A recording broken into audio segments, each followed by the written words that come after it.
નમસ્કાર, આપ જોઈ રહ્યા છો નિર્ભય ન્યૂઝ અને આપની સાથે હું છું કરણ।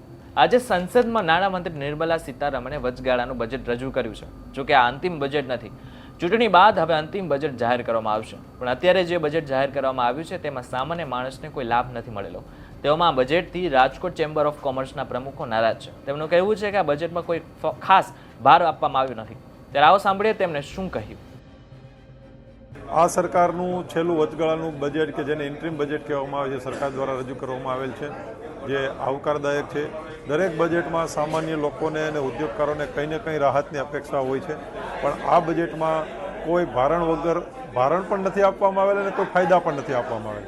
એટલે જે ઇન્ટ્રીમ બજેટ છે એ એવરેજ બજેટ કહી શકાય। અમૃતકાળનું અમૃત બજેટ જે અતિ હવે કર્તવ્ય બજેટ તરીકે વર્ણવવામાં આવેલ છે, જે સરકારની જે વિવિધ યોજનાઓ છે એ યોજનાઓને વધુ સુદૃઢ બનાવવા માટેનું આ બજેટમાં જે આહ્વાન કરવામાં આવેલ છે કે જે પ્રકલ્પ કરવામાં આવેલ છે એ આવકારદાયક છે। ઉદ્યોગ જગતને આ બજેટમાં ઘણી બધી અપેક્ષા હતી।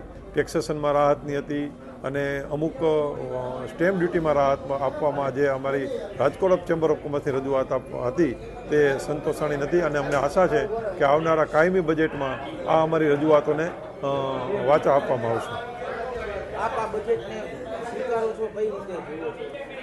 આ બજેટ એવરેજ બજેટ કહી શકાય અને આવકાર્ય બજેટ કહી શકાય, કારણ કે આમાં એવું કોઈ ભારણ આપવામાં આવેલ નથી। ટેક્સેશનમાં જે કાંઈ સ્લેબ હતા જે એઝ ઇટ ઇઝ જાળવી રાખવામાં આવેલ છે, એટલે બજેટ એવરેજ આવકારદાયક કહી શકાય। સામાન્ય લોકોમાં કેવો ભાર રહેશે કે શું રહેશે? સામાન્ય લોકોને કોઈ ભારણ નહીં રહે, અને જે ટેક્સ સ્લેબ હતા જે સામાન્ય લોકોને જ્યાં સુધી લાગે વળગે છે ત્યાં સુધી ટેક્સેશનમાં રાહત હોય અથવા ટેક્સેશનમાં ભારણ હોય તો એ સામાન્ય જનતાને અસર કરતું હોય છે, પણ સામાન્ય જનતા માટે કોઈ ભારણ નથી। જે ટેક્સ સ્લેબ કે જે કાંઈ રાહત હતી એઝ ઇટ ઇઝ રાખવામાં આવેલી છે, એટલે આમ કોઈ ભારણ આ બજેટથી સામાન્ય પબ્લિક ઉપર આવશે નહીં। ફાર્મા સેક્ટર માટે આમ તો કોઈ એવી અત્યારના તબક્કે દેખાતું નથી કાંઈ। 2 દિવસમાં હવે અભ્યાસ કરીને પછી આગળ ખ્યાલ આવે કે ખરેખર ફાર્મા સેક્ટર માટે શું શું છે। પણ હેલ્થ સેક્ટર માટે વાત કરીએ તો જે રીતના નવી મેડિકલ કોલેજો છેલ્લા વર્ષોમાં જે રીતના ખુલી છે અને હજી આગામી વર્ષે પણ સમિતિના માધ્યમથી નવી મેડિકલ કોલેજ ખોલવા માટે જે ભાર મૂક્યો છે એ ભારત દેશની ખાતી જરૂરિયાત છે, અને એ વસ્તુ આપણે એટલા માટે કહીએ કે આપણા વસ્તીના પ્રમાણમાં આજની તારીખે ડૉક્ટરોની સંખ્યા ઓછી છે, તો એ આપણા માટે બહુ સારી અને દેશ માટે અને ભવિષ્ય માટે સારી વસ્તુ છે।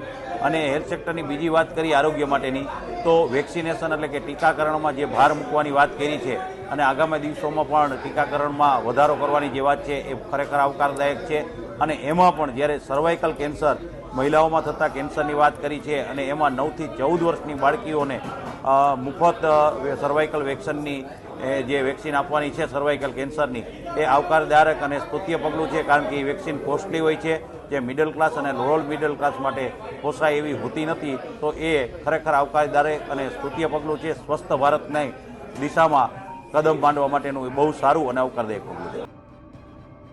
આજનો નિર્મલા સીતારામજીએ 2024નું ઇન્ટ્રીમ બજેટ રજૂ કર્યું, એમાં ઘણી બધી આશાઓ અને અપેક્ષા હોઈ શકે, સ્વાભાવિક વાત છે, પણ આ ઇન્ટ્રીમ બજેટ છે એટલે જેથી કરીને આમ પબ્લિકની જ્યારે અપેક્ષા હતી કે ભાઈ ઇન્કમ ટેક્સના સ્લેબમાં ફેરફાર થાય, જીએસટીની આવક ઓલમોસ્ટ ડબલ થઈ છે તો એ સ્લેબ રેશિયોમાં પણ ઘટાડો અને ફેરફાર કરી શકાય, પણ આ ઇન્ટ્રીમ બજેટ હોય, સરકારે આ દેશની વિકાસને હરણફાળ કરવા માટે પૂર્ણ બજેટ જ્યારે જુલાઈમાં થશે ત્યારે ચોક્કસપણે આમાં ફેરફાર થશે એવું મને સ્પષ્ટ લાગી રહ્યું છે।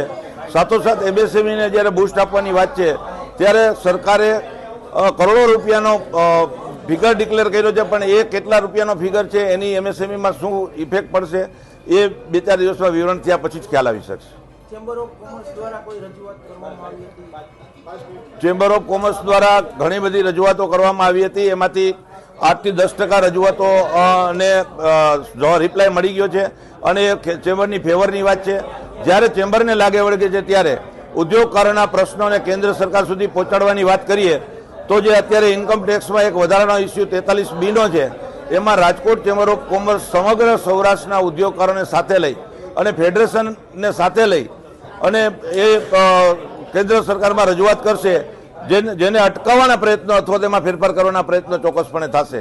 આમ કેન્દ્ર સરકારે આ બજેટની અંદર ઉદ્યોગોને ફંડની ફાળવણી કરી પણ કેટલી કરેલી છે અસ્થાને છે, એટલે સ્પષ્ટીકરણથી જ સાચો ખ્યાલ આવી શકશે। ખાસ શું લાભ થશે ચેમ્બર ઓફ કોમર્સના બજેટથી ફાયદો થશે? ચેમ્બર ઓફ કોમર્સની જ્યારે લાગણી ને માગણી દર વખતે હોય છે ત્યારે કેન્દ્ર સરકાર એને પૂરતું ધ્યાન આપે છે, પણ આ બજેટ એન્ટ્રી બજેટ હોય, જે કંઈ કોઈ લાંબા સ્લેબની અંદર ફેરફાર નથી, એટલે જેમ આપણે કહી છીએ ને કે ભાઈ કોઈ નવા ટેક્સ પણ નાખ્યા નથી, એટલે નહીં નફો નહીં નુકસાન જેવું આને બજેટ કહી શકાય. પણ જુલાઈમાં ચોક્કસપણે હર વખતની જેમ રાજકોટ ચેમ્બર ઓફ કોમર્સના પ્રશ્નોને કેન્દ્ર સરકારે ધ્યાનમાં લીધું છે, તો જુલાઈની અંદર ચોક્કસપણે આને ધ્યાનમાં લઈ અને MSME ને બૂસ્ટ મળે એવા પ્રયત્નો થશે. તમને આ વિડીયો કેવો લાગ્યો અમને ચોક્કસથી કહેજો. વિડીયો થકી તમને કોઈ માહિતી મળી હોય તો વિડીયોને લાઈક અને શેર જરૂરથી કરજો. તથા આવા જ અન્ય સમાચારો માટે અમારી ચેનલ નિર્ભય ન્યૂઝને સબસ્ક્રાઇબ કરવાનું ભૂલશો નહીં. આભાર.